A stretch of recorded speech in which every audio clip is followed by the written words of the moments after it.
حدیث مبارکہ جس میں کہ نبی اکرم صلی اللہ علیہ وسلم یہ فرما رہی ہیں، من رزقہ اللہ حب من الائمۃ من اہل بیت، جو میرے اہل بیت میں سے میرے ائمہ کی محبت اللہ نے جس کو عطا کر دی، فقط اصاب خیر دنیا والآخرہ، تو اسے دنیا اور آخرت کی بھلائی عطا کر دی، اور فلا یشکنا انہ فی الجنہ، اور اس میں کوئی شک نہ کرے کہ وہ یقیناً جنت میں جائے گا۔ فَإِنَّ فِي حُبَّةِ الْأَهْلِ بَيْتِ 20 خصلۃ، کہ میرے اہل بیت سے محبت کرنے والے کے لیے 20 اثرات ہیں، اس محبت کے 20 اثرات ہیں۔ عشر منہا فی الدنیا و عشر فی الآخرہ، 10 کا تعلق دنیا سے ہے، 10 کا تعلق اس کے عوض آخرت میں ملے گا۔ اور یہ جو 10 ہیں جن کا تعلق دنیا سے ہے، یہی وہ تیاری ہے جو ہم نے ظہور امام علیہ السلام کے لیے کرنی۔ بقدر ہر کسی کی استطاعت کے امام علیہ السلام کی معرفت تو سب کو ہے، اب اصل جو چیز ہے اس کی طرف آنا چاہیے۔ سالوں سے ہم معرفت کروا رہے ہیں، سالوں سے اس چیز پہ بات ہو رہی ہے کہ امام پردہ غیبت میں کیوں ہیں، امام کی اتنی لمبی عمر کیسے ہو سکتی ہے، امام کیا کھاتے ہیں، یہ سب باتیں ہو رہی ہیں، ہو چکی۔ اب ذرا اپنا کام کرنا ہے، اب یہ بہت ظہور کا وقت نزدیک ہے، اب ہم نے دیکھنا ہے کہ ہم نے کرنا کیا ہے، کرنے کی طرف آتے ہیں نا۔ ابھی تک تو ہم پہچان رہے تھے امام کو، اب کرنا کیا ہے، تیاری کیسے کریں، ظہور بہت نزدیک ہے۔ کل میں نے آپ کو بتایا نا کہ دجال جو حتمی نشانیوں میں سے ہے وہ پوری ہو چکی ہے، دجال ہمارے گھروں تک آ چکا ہے، اور دجال کی میں نے آپ کو کچھ تھوڑی سی وضاحت بھی کی تھی کہ اصلاً کیا یہ کوئی شخصیت ہے یا کہ ایک سسٹم ہے جو کہ فکس ہو چکا ہے۔ تو تیاری جہاں تک امام علیہ السلام کے لیے ہمیں کرنے کے لیے جو ہمیں ایک بہت بڑا پلیٹ فارم چاہیے، اور وہ پلیٹ فارم یہ عزاداری ہے۔ اب میں آپ سے پوچھوں گی، یہ عزاداری ہم سالوں سے کر رہے ہیں، ہمارے بزرگ آباء و اجداد 1400 سال 1300 سال سے اوپر کافی عرصہ ہو گیا۔ یہ عزاداری دیکھیں، جو اسلام کا جو درخت ہے، درخت کی بنیاد کن چیزوں پہ ہوتی ہے؟ جڑوں پہ، اور اس کی شاخیں ہوتی ہیں۔ کیسے پتہ چلے کہ اس کی جڑیں صحت مند ہیں؟ شاخوں پہ اگر پھل لگے، اگر پھل نہ لگے تو پتہ ہے نا کہ جڑوں میں ہی خرابی ہے۔ ایسا تو نہیں ہے کہ جڑیں ٹھیک ہے، درمیان میں سے ٹھیک اگر ہو بھی جائے تو فائدہ نہیں جب تک جڑیں ٹھیک نہیں ہوں گی۔ تو اب سوال یہ ہے کہ یہ جو عزاداری ہے، جو اسلام کی شاخ کی جو جڑیں ہیں ان کو اصول دین کہا جاتا ہے، اور جو اس کی شاخیں ہیں اس کو فروعات دین کہا جاتا ہے۔ عبادت وہ ثمرہ ہے اسلام کے درخت کا، پھل ہے، نماز روزہ زکوٰۃ یہ اسلام کے درخت کا پھل ہے۔ یہ عبادات فروعات دین ہیں اور جڑیں اصول دین ہیں۔ یہ عزاداری اصول دین ہے کہ فروعات دین ہے؟ نہ یہ اصول دین ہے نہ یہ فروع دین ہے۔ یہ عزاداری وہ آب حیات ہے جو اس کی جڑوں کو دیا جاتا ہے اسلام کے درخت کو۔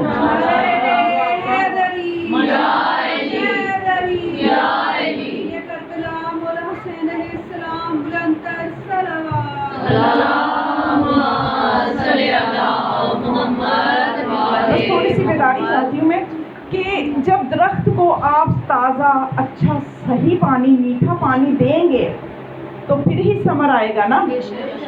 تو جب آپ درخت کی جڑوں کو کیمیکل والا زہر آلودہ پانی دیں گے وہ درخت ختم ہو جائے گا، پھل نہیں دے گا۔ تو اب یہ جو آب حیات فراہم کیا جا رہا ہے اسلام کے درخت کو، ہمیں کیسے پتہ چلے کہ کیا یہ جو عزاداری ہم کروا رہے ہیں اس سے ہمیں وہ برکتیں مل رہی ہیں، وہ فیوز ہمیں وہ فیض مل رہا ہے یا نہیں مل رہا عزاداری کا فیض؟ یہ پتہ تب چلے گا کہ جب اسلام کے درخت میں ثمر کہ پانی ٹھیک جا رہا ہے یا نہیں۔ لیکن یہ دیکھا جا رہا ہے کہ ایک بندہ، ایک جوان، ایک مومنہ، ایک مومن 2 گھنٹے عزاداری کرتے نہیں تھکتے، 5 منٹ کی نماز نہیں پڑھتے۔ ایک عزادار لاکھوں روپے عزاداری پہ لگائے گا، خمس نہیں دے گا، جبکہ اسلام کا ثمر تو یہی تھا نا، فروعات دین، نماز روزہ زکوٰۃ خمس حج زکوٰۃ۔ زیارات ایک بندہ مومن جو ہے 10 دفعہ کرے گا، اسے یہ نہیں پتا اس پہ حج فرض ہے، پہلے وہ فرض کو ادا کرے۔ گرچہ زیارت حسین 90 حج اس سے بھی زیادہ کا ثواب ہے، وہ استحباب میں رہے گا، یہ واجب حج نہیں کرے گا تو یہ پوچھا ہی جانا ہے۔ وہ بیلنس نہیں کریں گے، وہ والی زیارات اس کے واجب حج کو بیلنس نہیں کریں گی، ایسا نہیں ہو سکتا۔ کیونکہ جو واجبات ہیں وہ واجبات ہیں. تو جب یہ جو آب حیات ہم نے اسلام کے درخت کو دینا ہے وہ یہ عزاداری وہ آب حیات ہے. تو اس کا مطلب اس آب حیات میں کچھ کمزوریاں ہیں، ممبر سے صحیح چیزیں فراہم نہیں کی جا رہی، کہ جو اس ممبر کی وجہ سے سب نے ایک ہونا تھا وہ بکھر گئے. اس ممبر کی وجہ سے عبادت گزار بننا تھا، عبادتوں سے فارغ ہو گئے. کیونکہ جب ممبروں سے یہ کہا جائے گا بھئی آپ نے ماتم کر لیے، کیا ضرورت ہے نماز کی، آپ نے جو ہے اس طرح سے یعنی عزاداری کروا لی ہے تو کیا ضرورت ہے واجب صدقات دینے کی. تو جب صحیح طرح سے پورا سبق ہی نہیں پڑھایا جائے گا تو اس کا مطلب کمزوری جو ہے وہ پانی صحیح فراہم نہیں کیا جا رہا. اس کے اوپر ہم سب نے غور کرنا ہے. یہ امام علیہ السلام کی ظہور کی تیاری سب سے پہلے یہاں سے شروع کرنی ہے. توجہ ہے آپ کی؟ زیادہ پریشان تو نہیں کر دیا ہم نے؟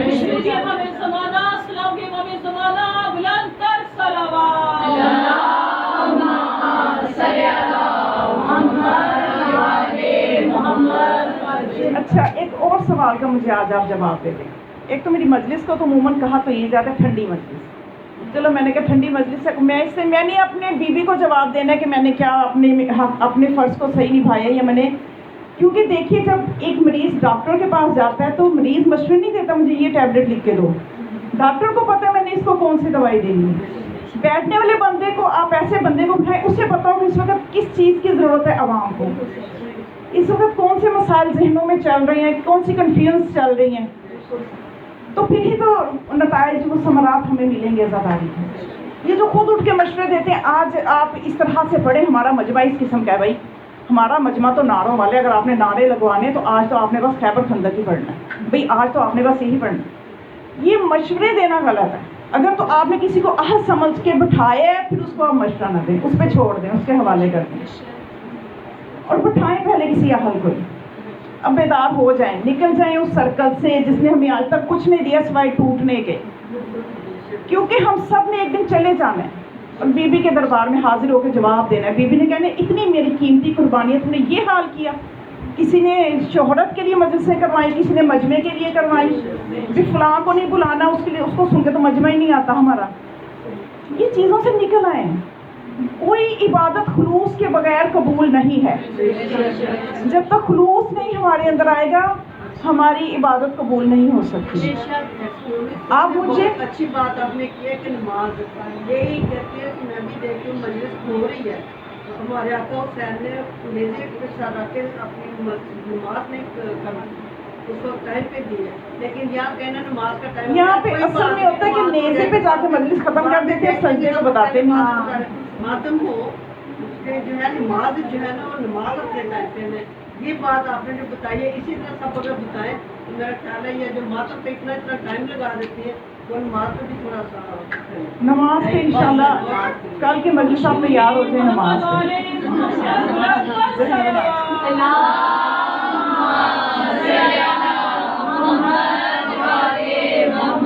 دیکھیے یہ جو بہت زیادہ یعنی لوگوں کو اس طرح سے مائنڈ سیٹ اپ بنا دیا گیا ہے کچھ ذاکر حضرات نے. حالانکہ ذاکری بری چیز نہیں ہے، شاعری بری چیز نہیں ہے.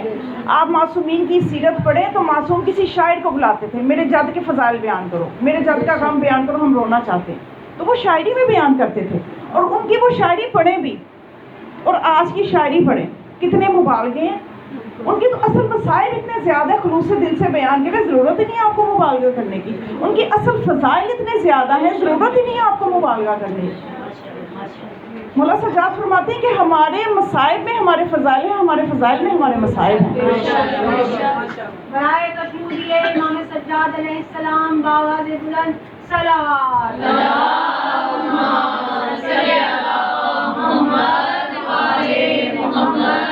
روایات کو اپنی سیٹ پکی کرنے کے لیے کہ میری سیٹ اس عزا خانے میں اشرے پکے ہو جائیں، روایات کے مطلب اتنے غلط کر کے بیان کی جاتی کہ لوگوں کو مائنڈ سیٹ یہ بن گیا ہے کہ محمد و آل محمد سے محبت جو ہے وہ گناہوں کی صنعت ہے. تو میں بس یہ توجہ دلاؤں گی کہ محمد و آل محمد سے محبت گناہوں کی صنعت نہیں ہے بلکہ عبادتوں کی قبولیت کی صنعت ہے، اعمال کی قبولیت کی صنعت ہے. اعمال بہرحال کرنے ہی ہوں گے کیونکہ ہم اعمال کامل تو کر نہیں سکتے، اس میں جو کمی بیشی رہ جائے گی تو وہ محبت کام آئے گی. اعمال کیے ہی نہیں ہوں گے تو وہ کیا کریں گے؟ اب پہلے تو ہم شرمندگی سے ساری جھکا لیں گے، اور وہ ہم سے شرمندہ کہ یہ میرے چاہنے والے محشر میں انہیں بھی شرمندہ کریں گے، خود بھی ہم شرمندہ ہو رہے ہوں گے. تو یہ چیز ہے کہ دیکھیں ہم یہ بہت انرجیٹک پلیٹ فارم ہے، اس کو ہم اس وقت دشمن کے خلاف، دشمن اتنی مکاری دکھا رہا ہے، اتنا ذہین ہے کہ وہ ہمیں اندر سے توڑ چکا ہے. ہماری نمازوں میں گھس کے، ہمارے تشہد پہ حملہ کر کے اس نے ہمیں کہاں سے جا کے نشانہ بنایا کہ اپنوں کوئی ہوش نہیں ہے، وہ ٹوٹ گئے. اس کا مطلب دشمن زیادہ ذہین ہے، وہ زیادہ چست ہے، جبکہ وہ ہمیں ہونا چاہیے کہ ہم اسے گھسنے ہی نہ دیتے یا اس کی چال کو سمجھ جاتے، نہ ہم چال کو سمجھیں. اور ابھی تک بھی وہی حالات ہیں، کسی بھی جگہ پہ جا کے ہم نے اپنے نقصان کا اندازہ نہیں کیا، ہم کتنے نقصان میں چلے گئے. ظہور ایمان کے لیے جو چیز سب سے زیادہ ضروری ہے، جو مولا خود مانگ رہے ہیں کہ میرا ظہور اگر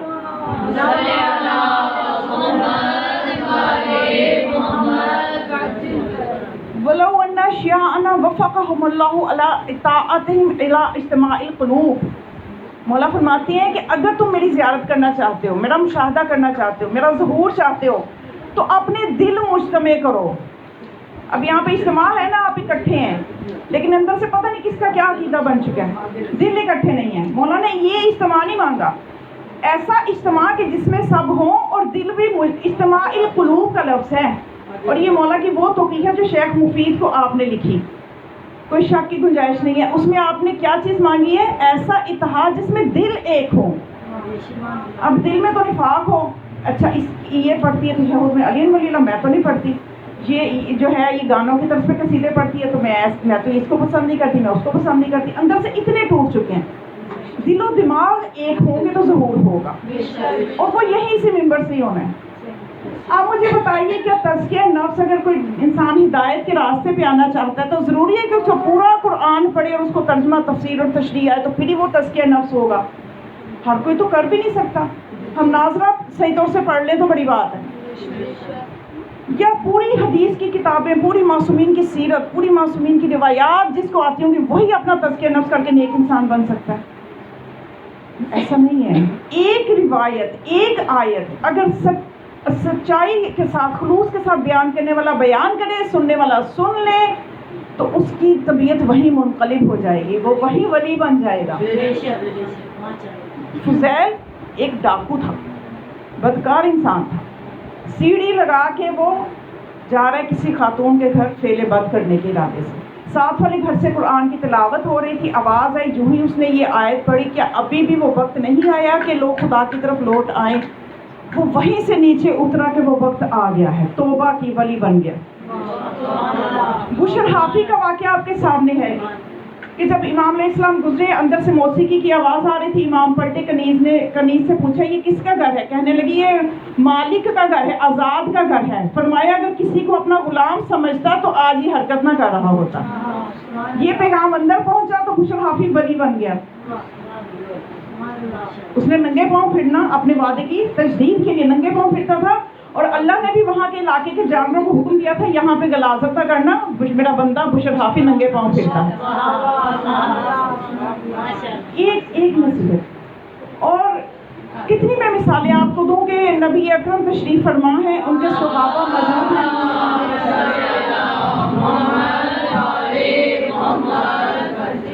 تشریف فرما ہے تو ایک بدو، اب کوئی پڑھا لکھا نہیں ہے، یعنی جیسے عرب کے دیہات ہیں تو وہ اتنا پڑھا لکھا نہیں تھا، وہ آیا صحرائی بندہ ہے، تعلیم نہیں اس نے حاصل کی ہوئی. رسول اللہ کی خدمت میں آتے ہیں، صحابہ بیٹھے ہوئے اور کہتے ہیں کہ یا رسول اللہ مجھے اسلام سکھائیے. اپنے جانور کو باہر باندھ کے آ کے عجیب سا اس کا حلیہ ہے، اور یا رسول اللہ مجھے اسلام، کھڑے کھڑے. یہ بھی نہیں کہ کوئی محمد سے بیٹھ رہا ہے یا پوچھ رہا ہے کہ میں آپ سے وقت لینا چاہتا ہوں، مجھے کچھ ٹائم چاہیے سیکھنے کے لیے، مجھے کچھ سکھائیں. یا رسول اللہ میں ذرا جلدی میں ہوں، مجھے جلدی جانا ہے، جلدی سے مجھے اسلام سکھائیے. تو رسول خدا صلی اللہ علیہ وآلہ وسلم نے یہ آیت